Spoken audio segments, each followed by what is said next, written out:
Welcome back, beautiful people, to another episode of the Bamboo Season Podcast. I am your host, sober wellness coach Dorian Wormsley, the podcast where you'll hear stories of resilience, transformation, and growth. This podcast is sponsored by Optimal Human, an amazing green food super juice. I've been using it for about a month now. I've noticed my energy levels and focus have improved tremendously. Use my link. You'll get 5 free sticks and a shaker bar to start you off. Optimal Human Superfood Greens. Now, my guest today is a licensed social worker with over 20 years of experience. She is also the clinical program director of Nevada's Pediatric Mental Health Access Program. Not only is she helping herself mentally, but she's also helping the community and those around you. We're going to dive into some things that pertain to the mental health. I bring you Natasha Mosby. Mosby, damn it. It's okay. I knew it. It's okay. I knew it. I was so confident in it. Wow, Yes. Natasha. So I really appreciate you making your way down here. I saw your son just graduated college. Oh, yes. From St. Joe's? St. John's St. John's University. Yes, Wow. Sir. 4-year academic scholarship. Wow. Yes. That's got to be a huge Oh, my goodness. moment for you as a mother, like your son graduated, not just high school, but college. College. Yeah. What was his degree in? Business. Business. So, yep, business and marketing. And can I back up a little bit? No, go ahead. Because I think it's so important to say this. Yeah. Licensed clinical social worker. I'm sorry. Licensed. okay. What did I say? Licensed social worker. Clinical social Which worker. is the difference between the two. But What's the that's- difference? So one, LSWs, they cannot do therapy. That is a non-clinical license. LCSWs, we can do therapy, diagnostic stuff, and the work that I do now. Okay. Yes. Oh, see, that's why I need somebody like you on, because I never know. When I see right. people with their titles and their names, don't really know who does what and what means what.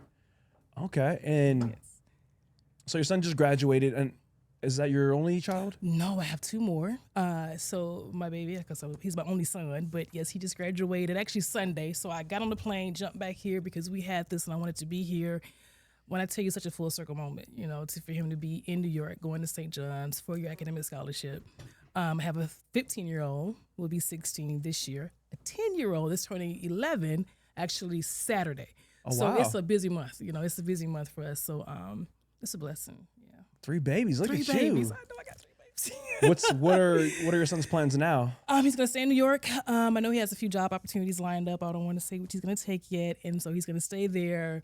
A couple of his friends, they have a house they're gonna be living out of, and give me more opportunities to go back and visit, but to really check on him. And, I love New York, but yes. So All right, now let's hop into a little bit more of your story and the work you Yes. do. You got these titles and degrees you've done yourself. Before that, what would you say are 3 words you can use to describe who you were? before the degrees, Who you are now. I'm Who sorry. am I now? Oh my goodness. I really think it depends on what hat I'm wearing, right? What I am constantly, without a shadow of a doubt, is a mom. I'm a woman. I'm a human. So I try not to associate myself as much with my credentials Yeah. unless I have to. But I'm a human first. I'm a mom. I'm a woman. I am a friend. I'm a daughter. I'm a sister. I'm those things. I'm me. And it took me a minute to not associate titles with identity because folks get lost in that. And I don't want that to ever become I am this. I'm a, So I try to make sure, who am I outside of all those roles? When you did get your degrees and the titles, was there ever a moment where you kind of did lose your identity to where you felt not like a switch up, like you switched up on people, but you kind of identity kind of changed up? I don't know if it was degrees. I would say marriage and children. Oh, So right at the time I got my clinical, I was married. My son at that time was 6 months old. He's 22 now. So it was stepping into my career right out the college, stepping into a marriage, a new baby, a new profession. It's like, whoa, right? So all these identities. And so as I don't mind sharing, I'll be 48 this year, okay. right? And When's your I think birthday? November Oh, 18th. you got some time. Yeah, Okay. it's got some time. November 19th? 18th. 18th. Okay. So as I move in these different spaces of life, I think we're all figuring out, who are we? Like, who are we at this point of our life? Who am I now as this soon to be, 47-year-old mom, 3 kids, separation, all the things that we don't always broadcast and talk about, but who am I in this new part of my life? So I don't think it was the degrees where I felt an identity crisis. I think it was also depending on where I was working at the time, right? Showing up in these spaces and being usually the youngest. I'm usually the youngest one on the table, and just figuring out where's my voice, right? Because I'm a Southern girl through and through. Oh, you're from the South? I'm from the South. Where you from? Yeah, Mississippi. Mississippi, the South. South side. So, moving here in Delta? the 80s, Macomb right outside I don't know nothing about it. I know it's like Delta. I just seen that movie, the Sinners movie, and they were saying like it was Mississippi Delta. I haven't seen it yet. Oh, really? I gotta see it. You gotta see it. It's good. I gotta see it. It's a real good. It's a real good movie. It's one of those movies that you are glad you went to the theaters and saw. Okay. Because there's some movies where I'm like, oh, I could wait. You know what I mean? Till it comes out on Amazon or Apple TV. But that one, I was like, it looks. And I didn't even know what it was about until I went. I just seen previews, saw the hype, and I was like, let me go. It's cheap movies on Mondays. Let me go see what's up. And it wasn't until about halfway through, and I was like, oh, interesting. Okay. Very good movie. I'm gonna check it out. So you're from the South. Okay, yep. Mississippi. I had no idea. Yeah, Southern girl. And then, okay, so let's backtrack a little more to your story, the upbringing. Yeah. So you started in Mississippi. What was your life growing up?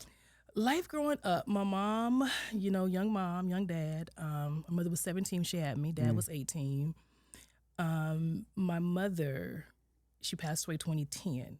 Okay. And I might get choked up. My mother was actually my best friend. She was but she was a damn good mom. My father, I'm the only child from my dad. My dad lives here now. My stepmom lives here. I truly embraced the village and the community because that's how I was raised. My mom moved in with my, father's mom, my grandmother, who was, my momo, and she took us in. And so my mother had to make a decision, either me or get out. And she chose me. And my grandmother and my grandpa said, Bobby, come on. So she moved in with my dad and had me and my brother. We was there for a couple of years until we moved into what is known as Berglund Heights apartment complex, right in the South. And so what we know it to be the projects. But growing up in the projects, it didn't feel that way. My mother was very intentional about the women she brought around us, the people she brought around us. So it was a community. So, I have some memories of Mississippi, prior to moving here in the 80s, but mostly of my mom just really doing the best she can with what she had to make sure that we didn't go without. And that's, I just, there's no way other than continue to show up who I am to pay her back. So I love that woman. Let me ask you how she passed away. Cancer. She had breast cancer. Oh, wow. My mother was 50 when she passed. So she was diagnosed at 47 years old, 3 years. Does that come up with you? Like yes, when now you're hitting that, now that you're that age, do you be thinking like, oh, damn, this is where she was when. Absolutely. Really? And for my mother, she found her own lump, right? And so when we talk about just healthcare amongst Black women, my mother had a suspicion that was something was going on, but the doctor told her, no, you're too young, come back next year. My mother went back and they checked and they was like, oh, it's cancer. So she found it at 47. By 50, we were picking out my mother's burial outfit. Wow, that quick. That quick. And so when they found it, I don't know how it works. Are they able to tell how long it's been there or anything? When she was first diagnosed, I was 4 months pregnant with my 15-year-old now. Like she was, was 4 months pregnant. And, I love recalling the story of her finding out because I was 4 months pregnant and she went to the doctor and she told the doctor, oh no, my daughter's going to have a baby and I'm going to be here for that second baby. We knew it was a girl. My brother and my sister already had their daughters, so she had one granddaughter and she kept saying, I got another granddaughter coming from my daughter. So when the doctor, her doctor told me these stories over the years, it just affirmed how strong my mom was. Yeah. So they gave her, at that time I was 4 months pregnant, they gave her maybe a couple of months. My mother lived a year past her diagnosis. Oh, wow. She was in the delivery room when I had Taylor. She died, Taylor turned 10 months and my mother died 2 months before her birthday. But it was such a spiritual moment at the same time because I've never been that close to death, but I've never been that close, but also how my mother handled it. Like to the day she closed her eyes, she was like, do this and tell your brother, make sure your brothers are doing this. So I have 2 brothers. And we're very close with my mom. She was our rock, to be honest with you. So when she passed, that was another identity crisis for me. Because like, who am I without my mama? Wow. Right? That's that's my girl. That was I talked to my mother 3-4 times a day, morning, midday, Mom, what I do about this, what I do about that. My son was 7, my baby girl, first daughter is 10 months. And so that was, man, that spent in some depression for me. Wow. Absolutely. What are some things you did during that period to help you navigate those feelings, the depression, the sadness? The At first, I identity? ignored it. Were you somebody who worked? I Try to worked. overwork work and just busy? Yes. And I tried to stay busy. I intellectualized it. Right. I was like, well, this is part of the cancer. People die with cancer. That's some silly crap there. Yeah. And I'll be honest with you, when we was in the hospital that day and my mother, she was at home the entire time until the day she passed on October 18th. We went to hospice and I'm sitting there all in my social work hat. And the nurse came in and she said, Tasha, just do me a favor. And I said, what's that? She said, be a daughter. And I'm like, being a daughter hurt too bad. I know social work. I know how to navigate systems and making sure she has what she has. But being a daughter was hard because I'm like, you telling me to, be okay with my mother dying now. And I wasn't okay with that. I felt cheated. I was 33, 47 now, but I was 33. And I was like, I need my mom. How does this work without her? And so it really, I want to say, for first year of my life, I felt that everything was happening around me. And I'm watching the world go by and I'm thinking, how are y'all still living, talking, breathing, and my mother is gone? And on the flip side of that, as a therapist doing grief work, I'm like, oh, crap, this is what this feels like. There's no answer. There's no magic. Intervention is I got to really be in this and I got to get through this because I can't get over this. Oh, that was tough. So being in the work you're in, how was it? I don't know what part in your career you're at when this happened. Were you already working with people? Yeah, and absolutely. I was already in LCSW at that time, maybe 12 years in to my career. Wow. Yeah, so I went straight from college, degree, license, right into clinical work. But I tell you what it did. It helped me understand people from a different level, from a human experience, a lived experience. I studied all the things. I did all the, credentialing and understood grief intellectually. Right? But in terms of compassion and understanding and sitting with someone's pain, I think I'm good at that. But it wasn't until I had my own pain to sit with and sit through, and I realized how I had to be okay being comfortable with my clients saying, Tasha, that don't work for me. And I'm just hurt, and being able to really sit with them in that pain, right? I understood it differently. Sounds like it kind of almost helped you become better at what you do. Mm-hmm.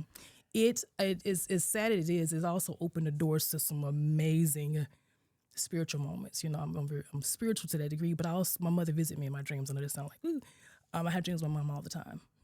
And one of the dreams I've had, it took me into different avenues and paths where she would come visit me and talk to me and just be with me. And that opened the door to the men's health conference. It was little things that I don't share often, but I share here. But I have moments where she do come in my dreams and just kind of be present with me.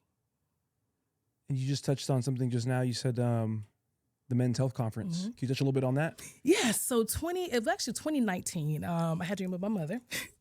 And in this dream, I'm walking down this big building, and she walked up and she said, I love what you did here. 1 second, before you continue, Yes. You don't feel like you're crazy or anything, right? No, absolutely not. Okay, because I think the dreams, if they're bringing this type of creativity to where you're helping a big audience of people, I'm like, have more. No, and see that's the part we miss when it's in this clinical space. We talk about the physical, we talk about the mental, but we don't talk about the spiritual component, the culture of people. And people have dreams, they have all these different identities and ways that they heal.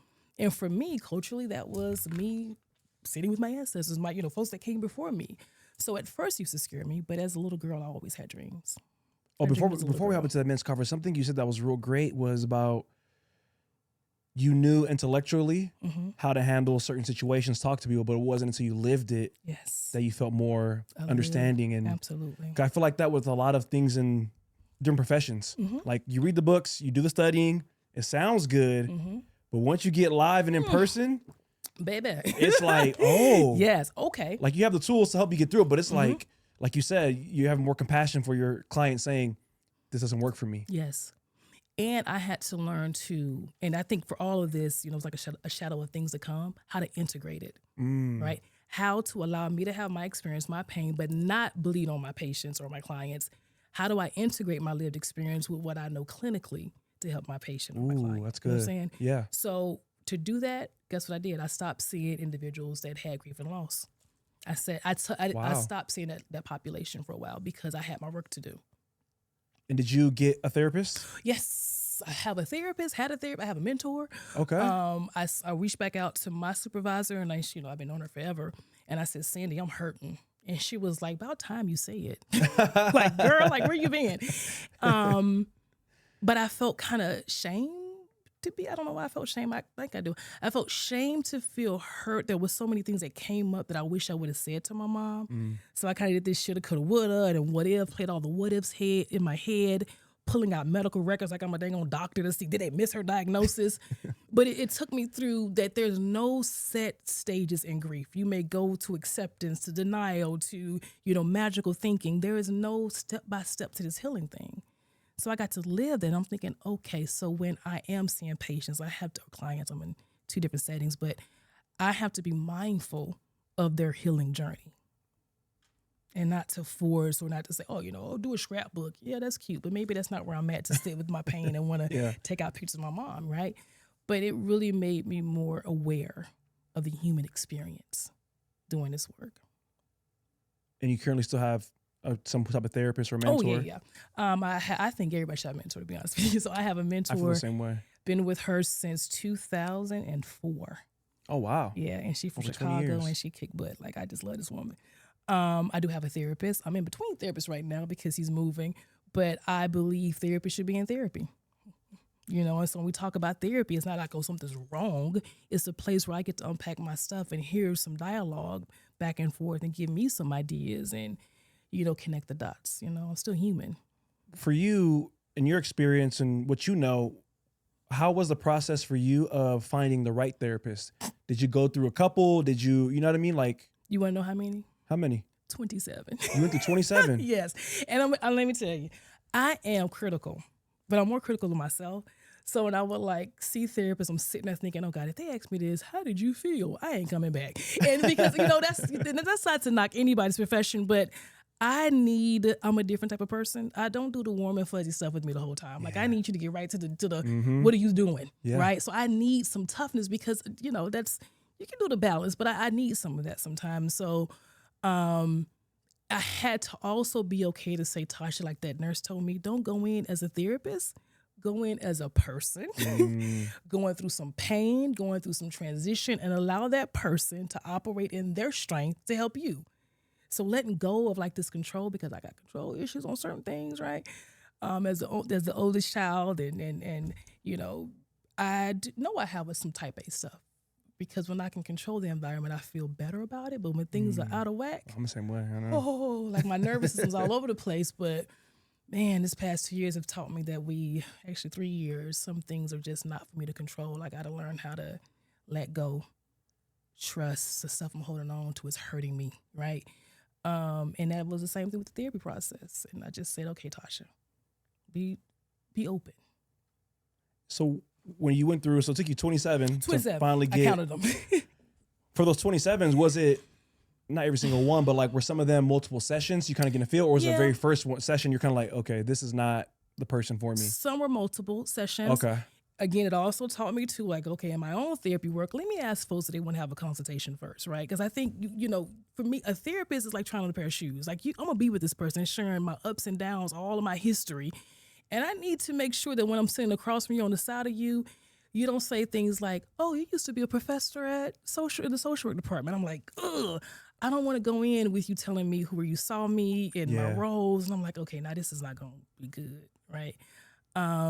So that was also a hindrance too. That came up, and I've had quite few folks that started that way with me. Like, hey, I think you saw my cousin's daughter in for a therapist. I was like, oh, next.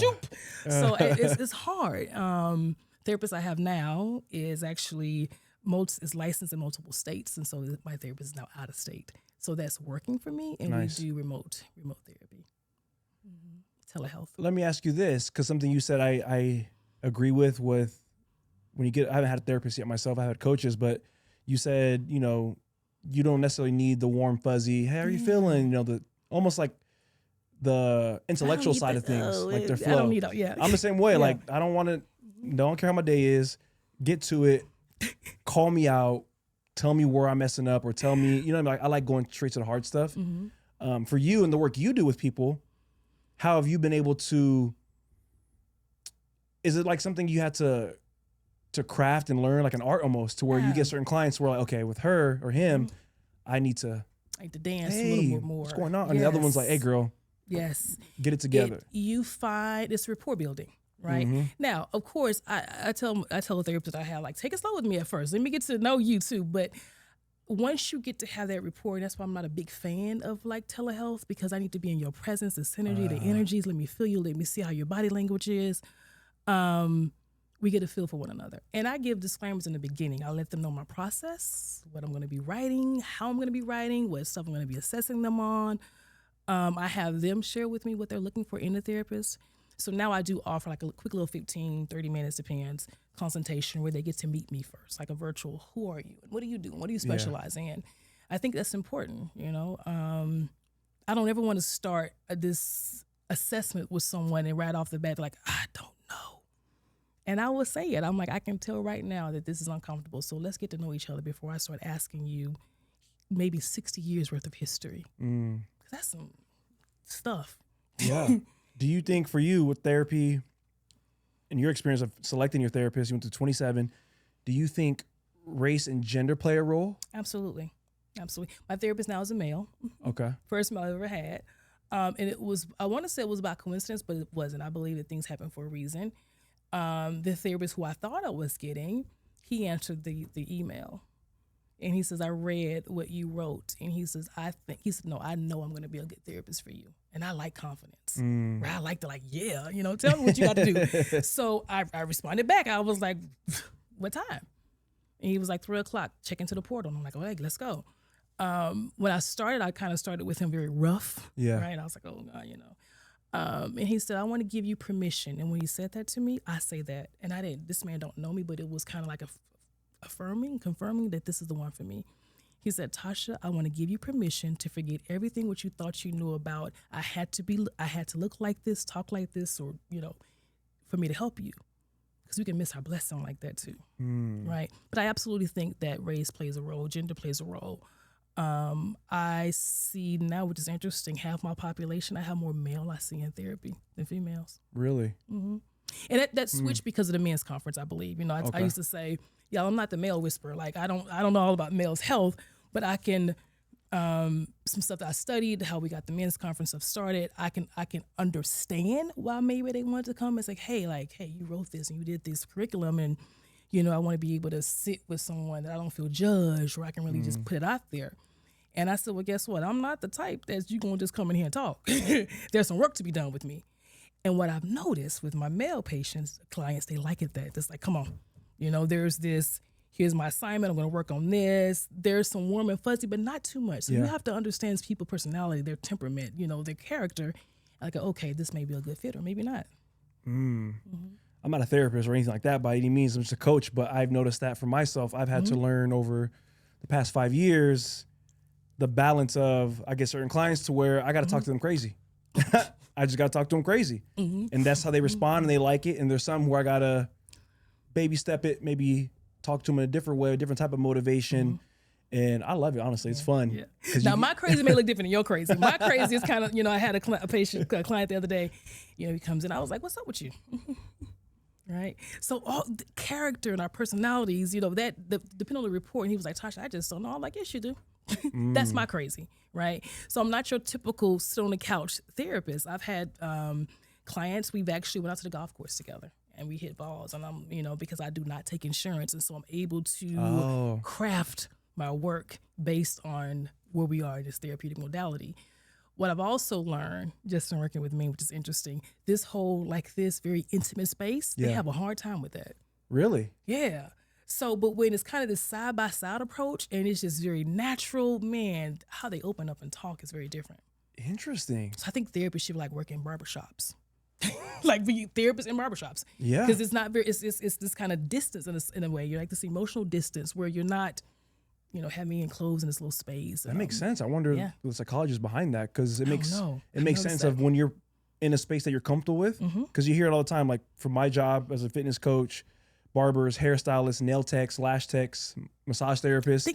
That's where we kind of because I know for me, I'm nosy, so I like to ask my clients questions because I don't want to know why they're not feeling the best today. And then sometimes hey, I'm going through a breakup or this and that. And I know when I've gotten massages or something, I'm talking to the person and you get to know a little bit about them. And I think it's important because it's not like, I guess it is a sense of intimacy in a way, right? Like, so that's why I'm like, I want to know who this person is. It's a professional intimacy where you're being vulnerable. Now, how often do we really sit with people for an hour, right, to just talk about ourselves? Rare. We don't do that. So even in my space, there's no desk between us. That's not this barrier. So I don't sit at a desk. I have my office like a living room, right? So it's not threatening. It's not, okay, wow, she's going to diagnose me. Yes, I am. But just explain that process. What does this look like? And I want to say about 70% of my clients I see, it's usually about life transitional stuff. Wow. That's why I struggle with insurance. Because I don't, some of these are not, are your typical diagnostic things that insurance has to prove for the, reimbursement. And I've seen clients that come in like, Tasha, I'm just stuck right now. I don't know what to do. And I'm like, well, my first step is always a biopsychosocial, right? It's like this 20-page assessment I do where some insurance says, get it done within a day. It takes me, this is a living document because folks don't come in right away just spilling it all. And I don't expect that, right? So there is some I want to say some safety there. Let me make sure I feel safe with you. And can I back up now and really tell you about some relationship patterns? Do I feel safe to talk to you about my childhood? And I gave you like a little bit of it, but and sometimes they don't know what comes up. We'll be talking about something. I'm like, wait, go back there for a second. Ooh. And they're like, what? Right. And I'm like, let's revisit that. You take notes? I used to. I don't have to anymore. Okay. Yeah. So I know when I've sat with a coach and I see her taking notes, I'm like, damn, she about to bring something up on me, man. And I think that can be intimidating for people, right? So I've been doing therapy now for 22 years. And so in the beginning, of course, let me take notes. But if I do take a note, I would say, I need to write this down because I want to make sure I go back to this point, not today, but I'm going to write it. And I think when individuals see us pull out papers and pens, they get nervous, like, what's she doing? Yeah. What's she writing? Yeah.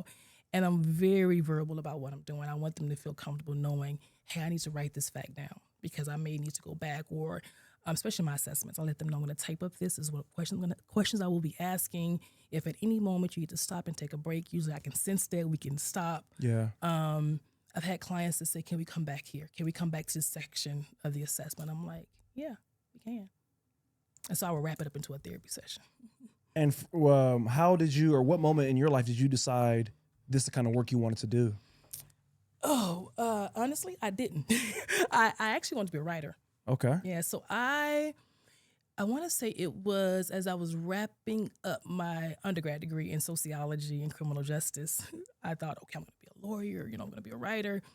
And I went to go do an internship, like an externship with a good friend of mine I was working. And I was like, what do you do? And she's like, I'm a social worker. And I was like, oh, this is what social workers can do? So I didn't have a full understanding of what social work was and how many different hats and things you can do with a degree. So when it was time for me to graduate with my criminal justice and sociology, I said, I want to integrate that and bring in social work as my master's degree. So I got that from LSU. And it really, Tigers? Yes. Don't ask me about a game. I don't watch sports, so no, don't. I'm not. So I want to say, the typical, I've always had a heart to help. But that's not always true. I just think that empathy can also run so deep that you have to watch it with your own boundaries too, right? I've always had a heart to want to know people's stories. Thus, I want to be a writer. I want to tell people stories. So now in this stage, I have my current therapist said, Tasha, let's revisit some of those childhood things that you abandoned. How do you integrate it? He said, because you kind of do write. You do write stories. You write, programs. You do. And I'm like, I do. So now I'm in this stage in my life. I'm doing some childhood work. I'm going back to that little girl. I was like, oh, that's not possible. I said, yeah, that's possible. Wow. Yeah. There's some deep stuff. Anything you want to share? What would you want to know? I don't know. What's some of the hardest things you've had to go back in and face? I want to say some of the hardest things is feeling that I had to perform to be liked or loved. Meaning this, let me make sure I'm okay. So that way everything is good, everything's great. Where internally I was like, oh my God, nervous and anxious all the time because I really believed if I was to do X, Y, and Z, those things got praised, right? The high grades got praised. The academics got praised. So even now I feel a sense of not betrayal. Like I sat with this and I remember talking to my therapist. I was like, but my mama was a good mom. And he goes, Tasha, why do you still feel guilty for even acknowledging that it's okay that you felt that way? It doesn't mean that your mom was a bad mom, right? Because I have this real deep loyalty to people, which can also be detrimental sometimes. So I'm learning that I can be messy. I don't have to have it all together. And sitting with some shame, just some things that I thought was okay, which I felt internally was not okay, and saying I need to release this part of myself so I can grow more. I'm sitting with that. Sitting with seeing, and before my mother passed, I did share some things with her. I was like, Mama, that hurt when this happened, or not understanding why certain things happened the way it did, how we got here. I was really angry with my mom. We moved to Las Vegas. I felt like, we jumped on a Greyhound bus, and I understand now why she chose to say, I got to get my kids out of here and go to this place where they can have some opportunities. But at that time, I remember coming here so mad, just mad at her, but I kept it all inside. And I showed up as this Performing, right? God, and so when I look back now, just about how those things connect with my kids, I'm just kind of like, I don't care about grades. Like I'm so like hyper. I just want you to be happy. But I'm like, Tasha, they like grades. It's okay with that. yeah. But I really try to so intentionally let them to praise them on other things in their grades. Like my daughter likes to cook, and I'm like, I like how you cook that pasta, right? And some of that's my stuff because I didn't hear the things that they liked about me other than she's a good girl, she has good grades, she has this, the accolades. And so when you hear that, what do? You start want to get more accolades. And so all that I had to sit back and think, oh my goodness. And, even when you want to be a writer, like, what you going to do with that?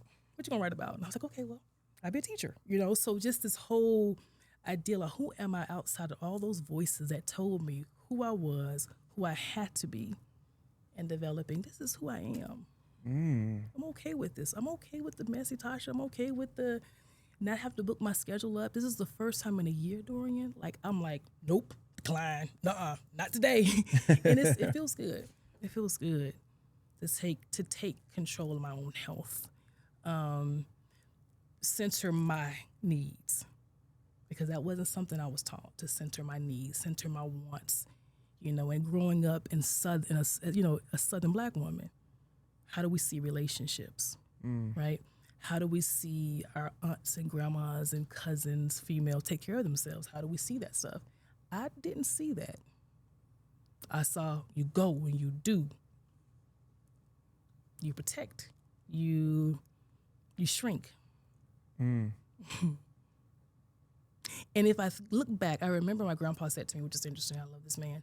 He passed away in 2000. He said, Tot, the reason why I don't let you stay in that kitchen with your grandma, because I don't want you to think that's all you can do. Wow. And not saying that's all my grandma did. No. But my grandpa was really like intentional about, come on here, let's go to this library. Come on here. Come on here. And his name was Jewel. He was from Mississippi? Yeah. So his name was Jewel. And so he was just that. And so he didn't say that to me, but it was those little messages that it was like, But I'm like, nah, I can't cook. I mean, it could have been a balance, right? Yeah. But I can cook a little bit. But I wish I saw other things. I wish I saw some self-care. But I don't, at a space where I'm not blaming them, but now that I know, I got to do. What does that look like for me? For my daughters, for my son. And let me model it now. Man, look at you out here growing. Man, it's the growing pains. That's a real thing. I believe. And it's scary. All this, I feel all awake. And I'm like, y'all happy? Like, that's scary. That's hurts. That cries. I'm at night like, oh, Lord. Like, when is this? Am I through this stage already? Shit, never probably. No. It's gonna open the door to something else. And if you stop growing, that to me, you're not living. I saw a quote just yesterday. It said something similar to what you just mentioned. It's like the reason you're feeling uncomfortable is because you're trying to grow, or you're feeling uncomfortable because you're stuck and you're not. Yeah. And I'm like, damn, that's true. And I ask in therapy. It's so funny. I'm a damn good therapist when it comes to my own life. Sometimes I'm like, well, they don't apply to me. But I asked the client the other day, I said, what's stopping you? And she goes, nothing's stopping me. I said, well, what are you afraid to give up? Some stuff you're going to have to give up, right? And make space for the new. So I'm a very visual learning. So even with myself, I sat down and I made this plate. And I just kind of put words on top of my plate. And I was like, I got to give up some things. I have no space for anything else. No space. So I started moving things. And I want to say my biggest, which is, I don't mind sharing it, but I had to make a really hard decision to end my marriage. And so that's been one of the, besides the death of my mother, child giving birth was a hard thing for me because I grew up that, you stay married, you work through it, but at some point you have to realize this is hurting me mentally, physically, spiritually, and emotionally. And this is what happened 3 years ago? Actually, we've been separated since December of 2023, and we just finalized our divorce. How long are you guys married? 21 years. Oh, wow. 21 years. What was the final straw for you? Oh, man.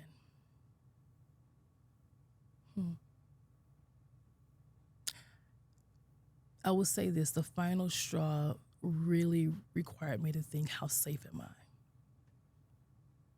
I? I say that. Just being mindful, I still have little kids and they love dad. And my only forever wish would be is that he's okay and that we can be in space to co-parent, because I believe you center the children. You center the kids, and that's just my take on it. And I'm very passionate about kids' mental health. That's what I study. So that was difficult for me to, I had to make a decision. I can't set myself on fire to keep someone warm, because my kids are seeing me and they're not like, where's mama's joy, right? And I think I'm a very joyful person. I like, and I just, it's like, I don't feel joy. I don't feel happy. And we don't stay in that space all the time, enjoying happiness, but I know me. And I was like, I am not okay. You're not okay. And this ain't okay. So we've known each other for a very long time. So I'm curious now, is how has that identity crisis been? Because the reason I ask, because I recently, a friend of mine who I know, we were taking like a workout class together. I see her so here and there, and she was just open about what she was going through at the time. And she was like, oh, I'm getting divorced. I'm like, what? Yeah. And her and her husband had been together, I want to say close to 30 years. Yes, and I'm like, how are you doing? Because it's like, you meet this person at, for you 20 years ago, so you're 20s, mid-20s. Right after graduate That's school. 2 decades of mornings, evenings, struggles, ups, downs, My kids. heart beating, as you're saying, it's like I'm having a physical Good, reaction. cry. And it's just like, now you're here. Ooh, okay. It's grief. And I wish we talked about this more. It's grieving. Talk about it. Oh, my God. You are, I mean, me, and I've met couples in their divorce and helped them on the other side, but I'm like, oh my God, why are we not talking about the grieving process and also the shame? Ooh. And so for me, my shame, I'm gonna be honest, it comes in so many different layers. How are you, Tasha, this mental health professional, and you couldn't help your spouse, right? But these are my thoughts. But at the same time, like, are we talking about this? Are we talking about being married to individuals that have their own struggles? And as much as we want to save them, and we're like holding on and hurting ourselves, like it's God, the shame, the grief in something dying that you thought would last forever. It's a grieving process. Who am I now, right? Yeah. So removing even that identity as a wife, right? I'm be honest. A couple months ago, I had this. It's the first time I'm sharing all this, but I had this event, and I was sitting in the mirror, and I looked down at my ring, and I'm like, do I put my ring on?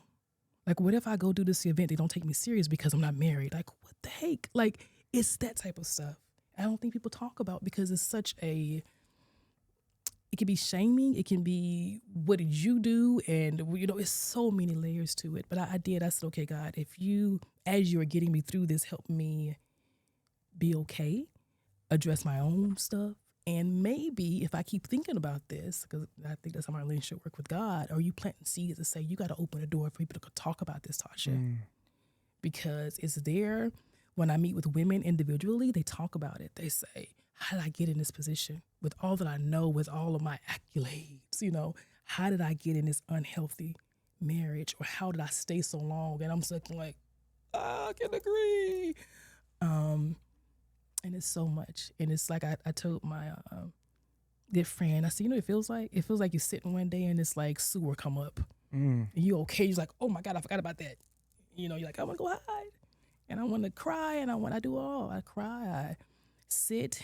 I think for me, the biggest too is just making sure I create space for my kids that they can ask questions. And I told them, I said, you're gonna want to ask me things, some things I don't have the answers to, and I'm gonna be honest as best I can. I said, sometimes I'm gonna cry because I did that whole let me be stoic and show them that mom's okay. Yeah. And one day I was like, wait a minute. My kids are too stoic for me right now to say that they've had dad in the house all these years and, the past year. So I had to back up and say, Tasha, they're mirroring you. So if you have not given them permission to show up in their sad, in their whatever, of course, they're walking around like the little girl you did. Everything's okay. And that broke me down. I was like, I got to get back in therapy, right? Because I am now mirroring for them what I don't want them to be, right? And so I remember calling my daughters and I said, how you feel? And they was like, we're good, Mom. And I'm looking, I was like, you're not.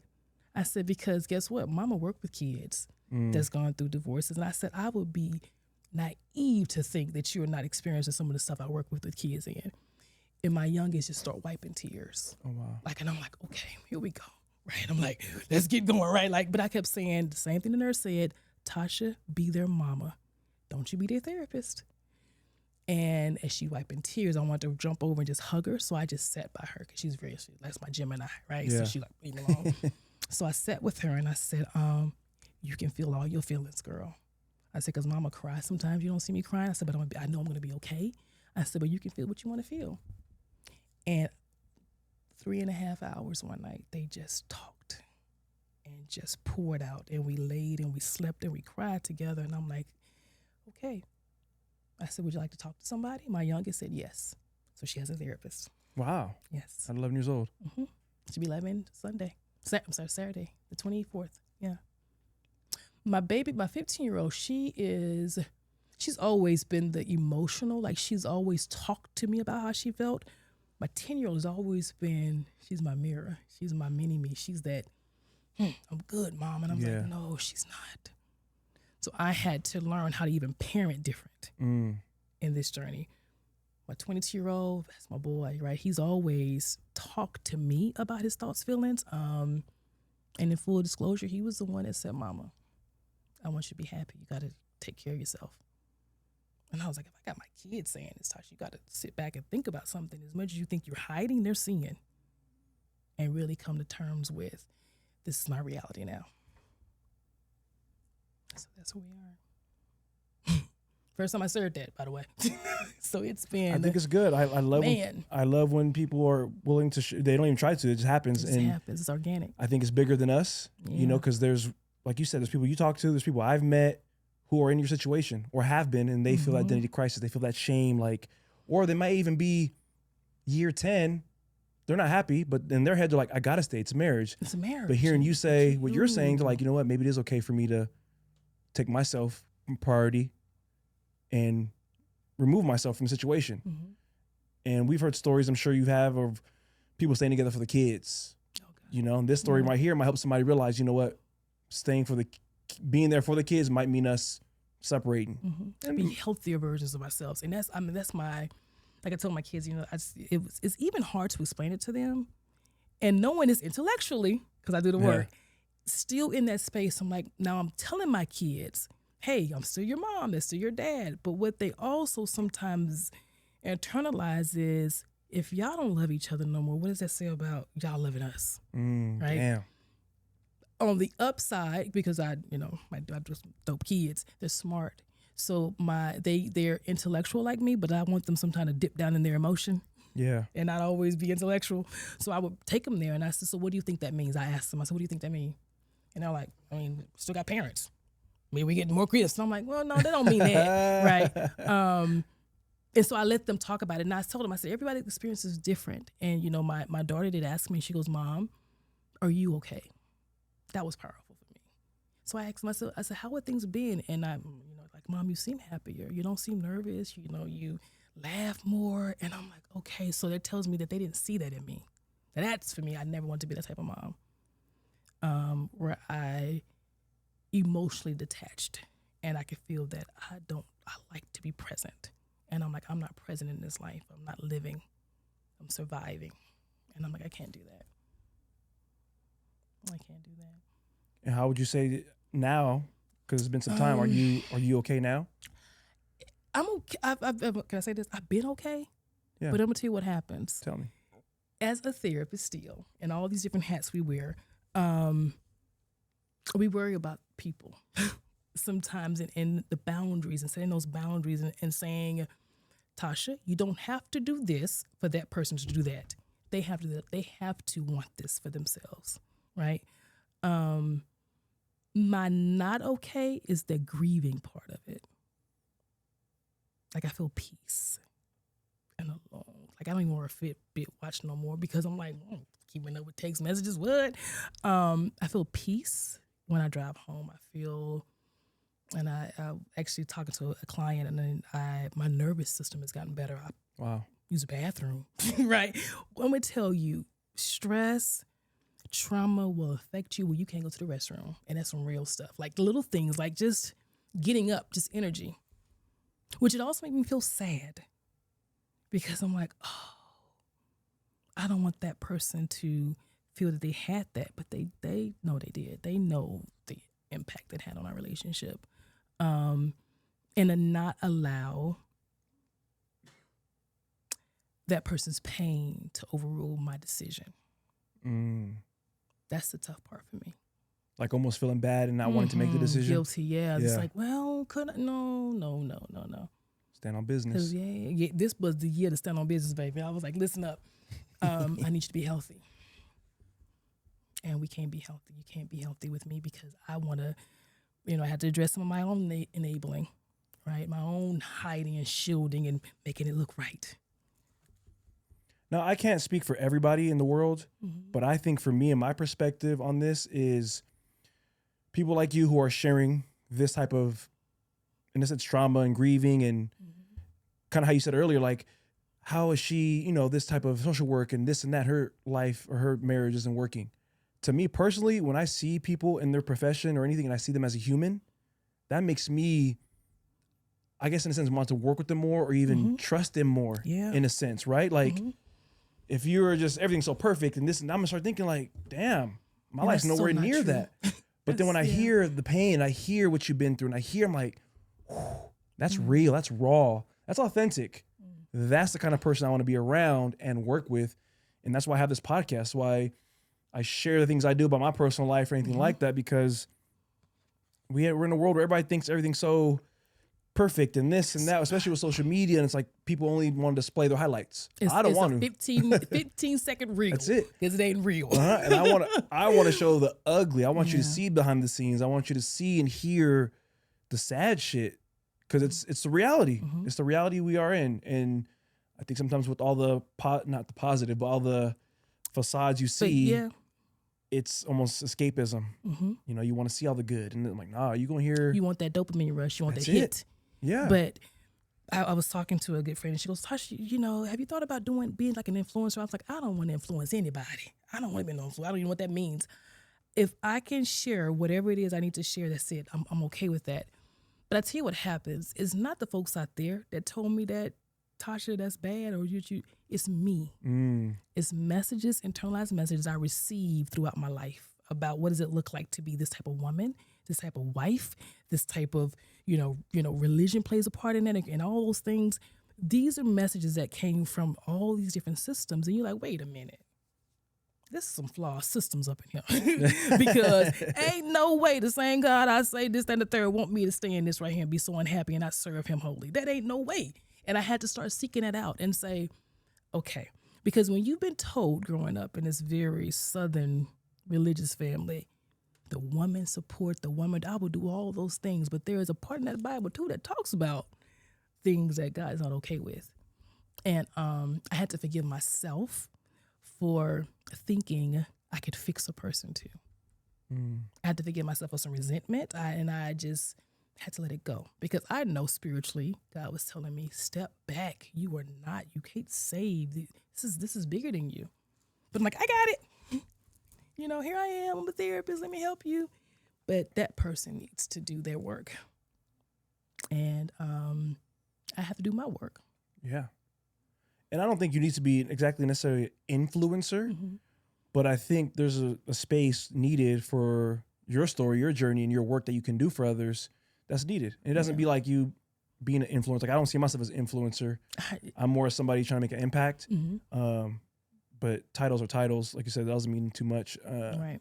But I definitely think you have some value that needs to be had or shared with the others out there struggling. Like, everything you just shared now, you're not the only woman, not the first, not the last, but you're the one that's strong enough to be on something like this and share it. Which is scary, right? Yeah. Because that stuff comes up, it's like, oh my God, what did I do? But do it scared. at the same there you go. Do it scared. Do it scared. You were probably scared when you had your first baby. Man, you were probably scared not knowing what to do. I remember the But first you time did I it. just shared about just having postpartum depression, not that my first child. I'm like, what, you had that? And it opened up the door to me working in that field, right? So I truly believe my little angel said, Tasha, how on one end you believe that you can turn pain into purpose, but you're holding on to all this shame and pain and you balling it up and you're not, you can still tell the story while you're healing. You can still share the story and still be respectful about the story. And I'm really, I think that's my therapy. I don't want to ever place, well, you did this. I would never do that because I'm very mindful of relationships. I'm very mindful of, at one point, we made vows to one another. And while that is no longer, I still respect you as the father and as a man because I truly believe in men's mental health and I understand it intellectually. But it doesn't mean I have to continue to put myself in a space where it's now hurting me. Ooh. Makes sense? Before we wrap up, we have a few minutes, but I want to touch on, because you just said it again, the men's mental health. So you created the first men's mental health conference. Touch a little bit on that. So 2019, so I had a dream about my mom and all that good stuff. And had a dream about this building I was in. There was a whole bunch of men in this building, and woke up the next day and I was like, I think I want to do something for men because the men are struggling. I mean, I'm living with one, right? So I'm like, the men are struggling. But at the same time, I didn't feel qualified, which I didn't want to put the conference on. I just, I think one of my gifts, I love to build, I love to write, I love to create things. And so I said, I want to reach out to men and say, hey, if I structure this and I build it with your voices and develop it, you guys want to be the speakers and just, I build it, you come type stuff. So that was in 2021. We're on year 5. So year 5. And so what I put together was an 8-dimensional wheel. And to be completely honest, I had a really good friend that died by suicide, good friend of mine. And I was so shocked that he took his life. Wouldn't have thought it. But when I sat down and looked at this dimension of health and how our emotional, our physical, our spiritual, occupational, intellectual wellness all play a part of our ultimate well-being, I said to myself, oh my God, out of those 8 circles, at least 7 of his were deflated. And I'm like, crap. So having this aha download, I'm like, I want to do a conference that address all the dimensions of health and have each man have a workshop. And that's what we did. Didn't have any money, didn't have the resources. And so I was talking to a good friend. So it's very mindful who we share our dreams with too. I was talking to a good friend of mine and she go, so what you want, Tasha? I was like, I don't know, like a workshop. And she goes, think bigger.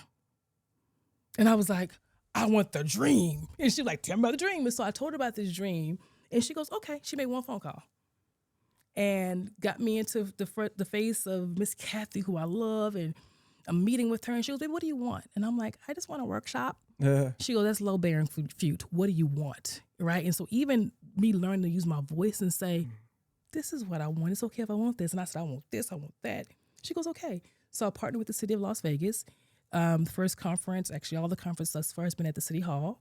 And they have just been, Dorian, to say this is a free conference, been doing it, this is going to be year 5, to say they pour, right? It's like, okay, how do we help? Because this is a needed population to address men's health, particularly men of color, Black and brown men, around mental health, physical health, diabetes, high blood pressure, cardiovascular disease, trauma, addiction. I'm like, I want to put it out there in a space because maybe these men may not come to our offices. So how do we make it accessible so they can get some information from folks that's doing it, but also look like them, right? And I remember the first time I had a gentleman come up, he says, Tasha, I've never sat with a Black therapist before, a male Black therapist. Like, that was powerful. Right. And I was like, oh my God. So I started pulling in doctors and that look like them, Black and brown doctors, Black and brown psychologists, nutritionists, because I'm like, it's accessible. But if you've never seen it, you don't know. So that was good. But this year, we're still going to have it. That's why I love the men I have. I said, gentlemen, I'm going through a transition.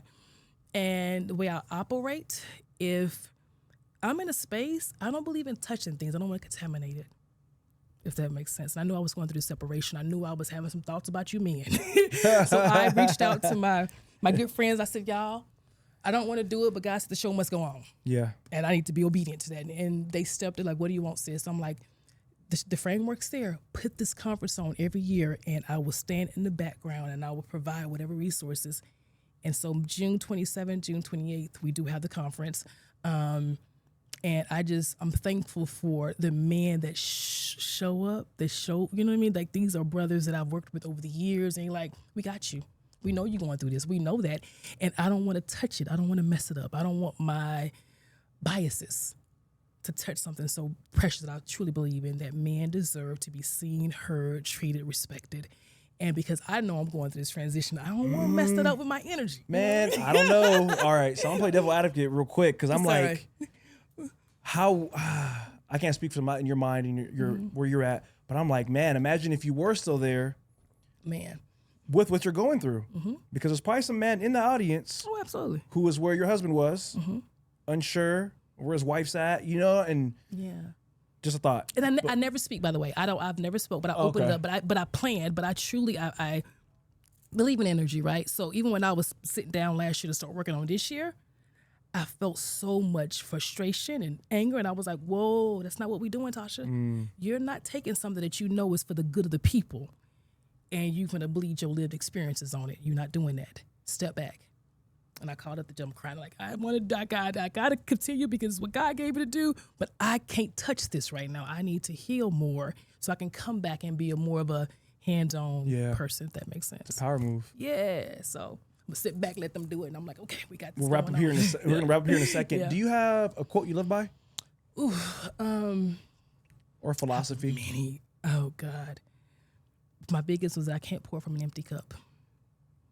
I cannot pour from an empty cup. And that is truly about, I have to fill myself and I serve from the overflow. And that's where we mess up. And so even with the men conference, I was trying to pour from a very empty cup and not serving from my overflow. So that's my thing. I check my cup daily now. Self-care daily now. And that's just what I practice more of. Well, Tasha, I appreciate you coming on today, opening up about a lot of vulnerable, deep things that I hope are going to help the audience listen, maybe even help you a little bit, open some things in your mind and help your audience of people. The men's conference is July 27th, 28th. June 27th, 27th, 28th here in Las Vegas. And I sent you the flyer for that. Okay, yeah, so send me the flyer. I'll add the tag or your Instagram, everything on the description of this podcast so people can reach out to you, work with you. Once again, thank you. Any lasting words? Take care of yourself, y'all. Take care of yourself. And I want to say this. I don't care if you see a therapist, coach, whoever, let your voice be the voice you hear. That's a big one for me. I can frame it, but you got to hear your own voice. You got to tap in. So that's my last Thank word. you, Tasha. Yeah. Thank you guys for tuning in to another episode of the Bamboo Season. I'll leave you with a word. I know it's your favorite part. You do not need titles, raises, labels to be who you truly want to be. Don't wait for those things to happen for you. You want to be great? Be great. Say it to yourself right now. I'm great. That's simple. 2 words. Keep growing. Optimal human. We out. We out.